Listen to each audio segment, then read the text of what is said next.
Sealdah station সংলগ্ন ব্রিজের নিচে ভয়াবহ অগ্নিকাণ্ডে ভস্মীভূত হয়ে গেল কয়েকটি দোকান।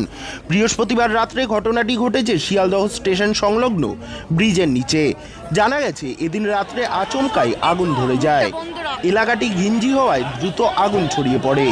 স্থানীয়দের সরিয়ে নিরাপদ আশ্রয় নিয়ে যাওয়া হয়। খবর পেয়ে প্রথমে ঘটনাস্থলে ছুটে আসে দমকলের 7টি ইঞ্জিন।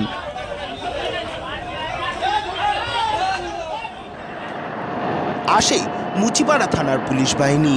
আগুন যাতে ছড়িয়ে না পড়ে স্থানীয়দের সহযোগিতায় হোস পাইপ দিয়ে ব্রিজের উপর থেকে আগুন নেভাতে হাত লাগান দমকল বাহিনী। পরবর্তীতে আগুন নিয়ন্ত্রণে আনতে ঘটনাস্থলে আসে দমকলের আরও 3টি ইঞ্জিন।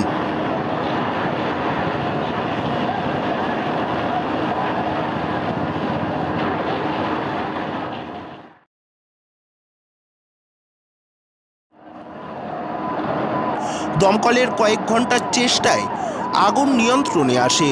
দমকল সূত্রে খবর, একটি ফুলের দোকানে প্রথম আগুন লাগে, সেখান থেকেই ছড়িয়ে পড়ে আগুন।